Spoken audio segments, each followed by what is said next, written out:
ಬಜ್ಜಿ ಮಾಡುವ ಸಾಮಾನುಗಳು ಒಂದ್ಸಲ ನೋಡ್ಕೊಳ್ರಿ ಎಲ್ಲರೂ.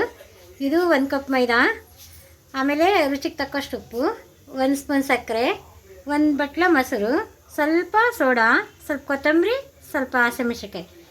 ಇವು ಮಾಡುವ ವಿಧಾನ ತೋರಿಸ್ಕೊಡ್ತೇನೆ ಈಗ. ಅದೆಲ್ಲ ಒಂದು ಪಾತ್ರೆಯಲ್ಲಿ ಹಾಕಿ ಈ ಥರ ಮೊಸರು ಎಲ್ಲ ಹಾಕಿ ಸ್ವಲ್ಪ ನೀರು ಹಾಕಿ ಹದವಾಗಿ ಕಲ್ಸ್ಕೊಂಡು ನನಗೂ ಈ ಹದ ಬರಬೇಕು. ಈ ಹದ ಮಂಗಳೂರು ಬಜ್ಜಿಗೆ ಈ ಹದ ಬಂದು ಸಕ್ನ ಇವಾಗ ಎಣ್ಣೆ ಕಾದಿದೆ. ಇವಾಗ ನೋಡಿರಿ, ಈ ಥರ ಮಂಗಳೂರು ಬಜ್ಜಿ ಈ ಥರ ಹಿಂಗೆ ಬಿಡಬೇಕು, ಒಂದೊಂದಾಗೆ ಬಿಡಬೇಕು. ಅದು ಒಂದು ಸ್ವಲ್ಪ ಮೆರೂನ್ ಕಲರ್ ಬರೋವರೆಗೂ ಇದು ಮಾಡಬೇಕು, ಫ್ರೈ ಮಾಡಬೇಕು. ಅದಕ್ಕೆ ಹಸಿಮೆಣಸಿನಕಾಯಿ ಚಟ್ನಿ, ಪುದೀನ ಚಟ್ನಿ, ಇಲ್ಲ ಟೊಮೊಟೊ ಚಟ್ನಿ, ನಿಮಗೆ ಯಾವ ಥರ ಚಟ್ನಿ ಬೇಕೋ ಆ ಥರ ನೀವು ಮಾಡ್ಕೋಬೋದು. ಈ ಥರ ಬ್ರೌನ್ ಕಲರ್ ಬರೋವರೆಗೂ ಸ್ವಲ್ಪ ಮೇಲೆ ಕೆಳಗೆ ಮಾಡ್ತಾ ಸ್ವಲ್ಪ ಬ್ರೌನ್ ಬಂದಿದ್ದೇನಾ, ಇವಾಗ ಪ್ಲೇಟಿಗೆ ಸರ್ವ್ ಮಾಡ್ಕೊಂಡಣ.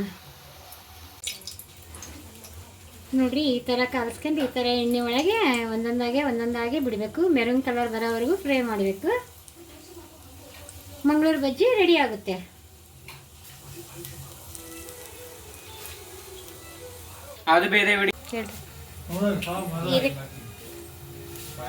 ಇದಕ್ಕೆ ಬೇಕು ಅಂದರೆ ಸ್ವಲ್ಪ ಪುದೀನ ಚಟ್ನಿ, ಕೆಂಪು ಚಟ್ನಿ, ಟೊಮೊಟೊ ಚಟ್ನಿ, ನಿಮಗೆ ಯಾವ ಥರ ಇಷ್ಟ ಆಗುತ್ತೆ ಆ ಥರ ನೀವು ಮಾಡ್ಕೋಬೋದು.